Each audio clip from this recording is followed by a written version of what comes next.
again, and welcome to the Hearts Afire Podcast. Today's episode of the Hearts Afire Podcast will be a special one as we are joined by Sister Jean Graffweg to discuss her ministry at House on the Hill in Goshen, New York, and the upcoming 50th anniversary of its founding. And before we get to our discussion, I'd like to remind you that whether you're watching this episode live or listening to it on a podcast, make sure to never miss an episode by clicking the subscribe button now. We appreciate your support of the Hearts Afire Podcast. Now on to today's discussion with our guest, Sister Jean, who is the Migrant Head Start Director at House on the Hill. And now I'd like to welcome Sister Jean. Well, thank you, Katie. Thank you. And Sister Jean, it's so great to see you. You are looking good, and let's dive right into it. So for our listeners who might not know what House on the Hill is, tell us about your ministry. What is House on the Hill, and what's a typical day like for you? Well, House on the Hill is an early childhood center, a migrant seasonal Head Start center.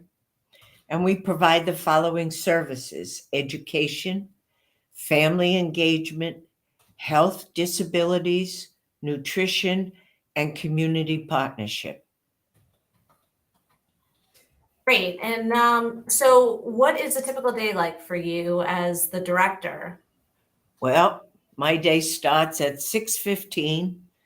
We allow parents to bring children that early if they need to be to work early. Other parents bring their children around 7, and our beautiful children range in age from 2 months old to 5 years old. So we have infant, toddler, preschool, and pre-K. Great. And how long have you been at House on the Hill for? Oh, I've been here for 42 years. But I came first as kindergarten teacher. We had a licensed kindergarten classroom. And then I also drove bus. So I never knew that. You were a bus driver too? Well, teaching kindergarten, yeah. Oh my gosh. So you have done everything at House on the Hill. Absolutely everything. So we would pick up children from out in the fields, in the labor camps, and then I'd come back, park the bus, run upstairs, teach kindergarten, come back downstairs at 4:00 and bring the children home. So it was a full day. Yeah, I have to ask, what was it like driving a school bus? I imagine it's a lot harder to. You know what? The parents were so good.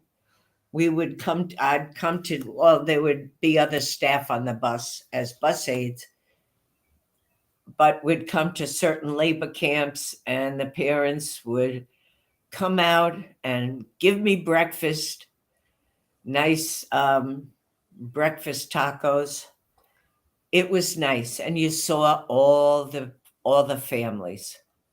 So that's great, rewarding, after driving, and that's great. And so House on the Hill is based in Goshen. Where would you say the students are mainly from? Are they all based in Orange County? Yes, Orange County. Yep. Out in the fields in Pine Island, Warwick, even Goshen. We have fields in Goshen also. Great. So as you mentioned before, you've been at House on the Hill for 42 years, which is, that's amazing. And, throughout that 42 years, you must have had just moments that stick out to you. And for you, Sister Jean, what have been some of the most rewarding moments of your ministry? Oh, when the children come in the morning and run for a hug. That's one of the most rewarding. I say to my staff, there's your salary. There's your paycheck. Getting love from the children. And also we've had children that I had in kindergarten coming back to enroll their own children. Oh, wow. And they say, I just want my children to have the experience of the wonders of House on the Hill also. And also, when we get visitors, and it happens quite often, that when the visitor comes through the door, they will say, I feel love as soon as I walked in the door. And that's a wonderful thing. Yeah, that certainly is. And, for anybody who's ever been at House on the Hill in Goshen and has seen you in action and how much, your staff, the students, they all adore you. I think that's a perfect way to describe, the atmosphere of House on the Hill. Well, thank you. Well, no, you do everything. I never knew about, driving the school buses. And what would you say, your role as the director too? I know no 2 days are ever the same for you, but what would you say, what are the most typical things that you do?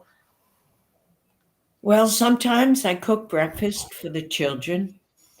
Right now, we're missing a cook, so between the nurse and myself and the education coordinator assistant, we've been filling in until we can get a cook. Our cook, June Jackson, who was here for longer than myself, retired this past June. So it's Wow. been difficult, but the kids get a good meal. We feed them breakfast, and twice a week it's a hot breakfast and a full lunch, meat, potatoes, vegetable, and their dessert is always fruit. That's good. And then a snack in the afternoon before they leave. That's good as well. So kind of switching topics right now, how would your ministry House on the Hill obviously has been around for 50 years, and it's been connected with the congregation, the Sisters of St. Dominic, as well as St. Dominic's. So how do you feel the ministry is connected to the mission of the congregation as well as St. Dominic? Just the support that the sisters have given my community has been fabulous, supporting this mission for the past 50 years. And also St. Dominic, we read so many stories of St. Dominic, and his gentleness is what stuck out to me. And it said that anyone who came to speak to him went away happier than before. And this is what House on the Hill is. Not only education and all the services, but also the gentleness that is here. Children thrive because of how they're treated. And I truly believe that. Yeah, I couldn't agree with that more. And I love that, especially, in regards to the gentleness. And again, you could see it through how happy the children are and Oh, when yeah. the children grow up and it comes full circle when they bring their own children, as adults, when they bring their own children. And I think that's just a testament to you, and your team. In fact, yesterday, one of my kindergarten students, who's a mother now, brought her child back to enroll here. Oh, that's great. It's wonderful. So June, we're in May, but June is right around the corner, and it's a big milestone coming up for House on the Hill, the 50th anniversary of its founding. So if you don't mind, can you share with our listeners what this milestone means to you, both on a personal and professional level? Well, it's amazing. And when I first came here, I was teaching in Rhode Island. And when I first came, there was Sister Jean Marie Rathgaber, Sister Patricia Kulo, Sister Anthony Jerome, Sister Caritas Wong, and 50 years later, it's just me. Some of them have passed on, and Sister Caritas, who's in Blauvelt now, the staff here remember her and love her. She was in charge of the baby room, and she left a lasting impression. But she retired, and so my staff sent her cards for her birthday and Chinese New Year. But it was the vision of Sister Jean Marie Rathgaber, along with our community, that brought us to where we are this day. Sister Jean Marie, Sister Kieran Marie, and Sister Eleanor Ford came up through Goshen and saw a need, saw children playing in the fields and babies in boxes in the fields so they could be with their parents. Oh, wow. And so it was their vision and our community that brought this vision to life. And I will be forever grateful. Absolutely. And, kind of elaborating on that a little bit, what do you think the legacy and impact of House on the Hill has been for the past 50 years on, not only the students that you serve and along with their families, but the Goshen and Orange County community as a whole? Well, it's a legacy that myself and our whole congregation can be proud of. They passed on a positive and affirming legacy. And I am so grateful to my community, Sisters of St. Dominic of Blauvelt, New York, for their unending support all throughout the past 50 years. And it comes back to Sister Mary Ann Salmon, our founders, when she saw the Eustis property in Blauvelt, she said, "Here we shall be."